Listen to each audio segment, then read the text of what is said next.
pregnant woman and her 2 young daughters vanished overnight without a trace. There were no signs of a break-in, no evidence of a struggle, and nothing inside the house appeared disturbed. At first, it seemed like a missing persons case with no clear direction. But within just a couple of days, investigators uncovered something deeply unsettling. The man standing in front of cameras, asking for his family's safe return, was hiding a truth that would shock the entire country.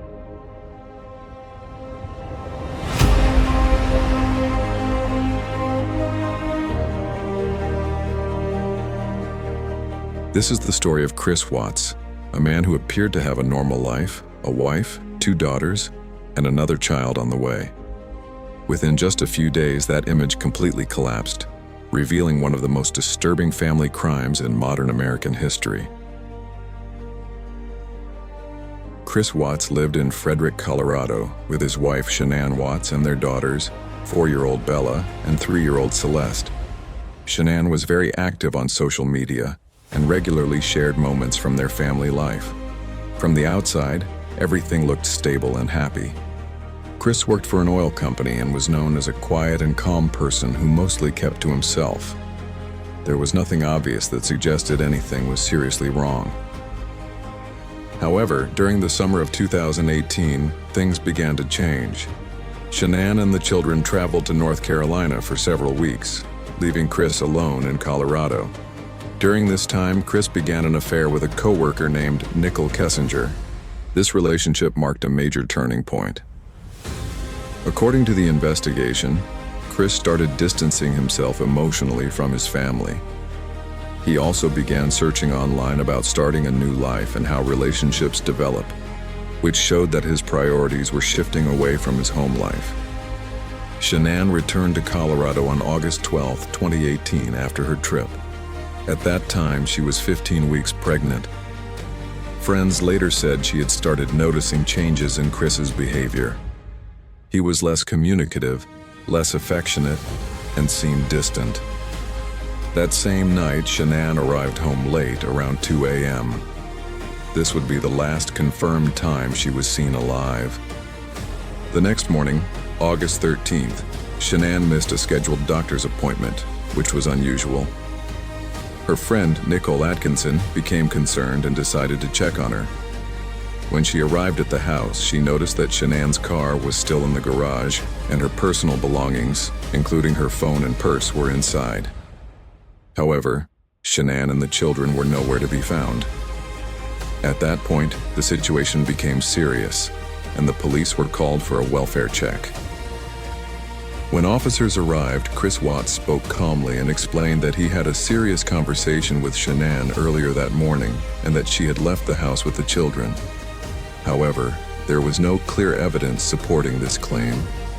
It quickly became a key issue in the investigation because there were no signs that Shanann had actually left the home. Police then reviewed surveillance footage from a neighbor's camera.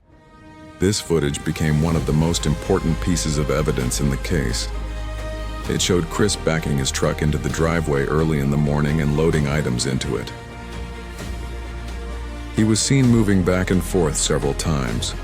What stood out was that there was no sign of Shanann or the children leaving the house. His movements and behavior during this time raised further suspicion.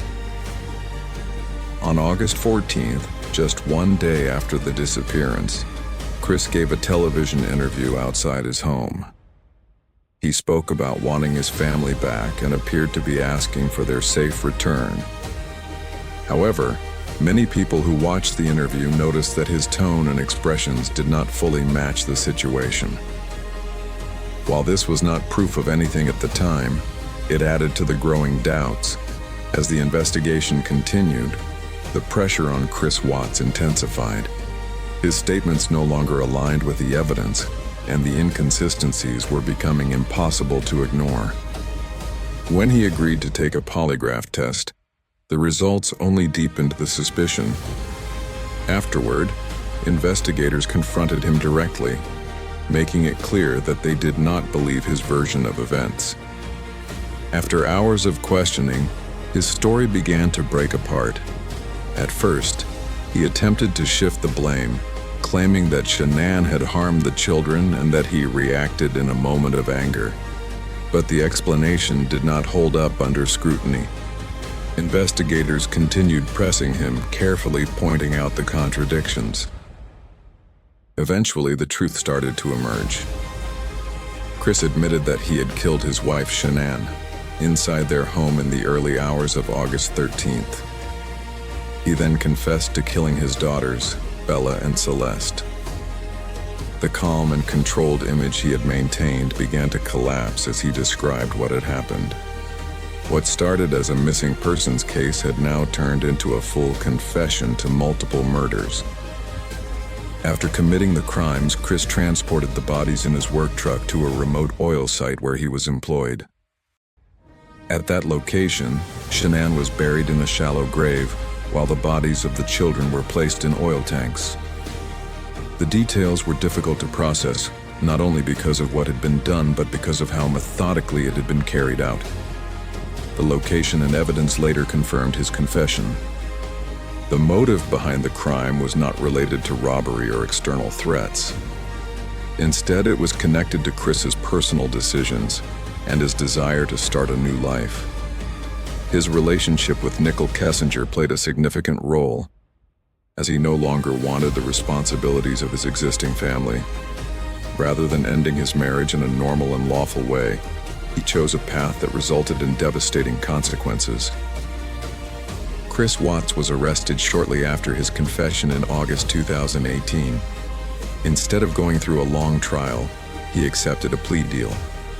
In November 2018, he was sentenced to multiple life sentences without the possibility of parole. This included separate sentences for the deaths of Shanann and each of the children, along with additional charges. The case received widespread media attention and continues to be discussed even today. One of the reasons it remains so impactful is because of how normal everything appeared before the crime. Through social media, the family's life seemed happy, stable, and ordinary, leaving many to question how something like this could happen without any clear warning signs. In the end, what makes this case especially disturbing is not just the crime itself, but how easily it was hidden behind an everyday life. There were no obvious signs that pointed to what was about to happen, no clear moment where everything changed. Just a quiet unfolding of events that led to a devastating outcome. Even now, it leaves behind difficult questions about trust, appearances, and how well we can truly know the people closest to us.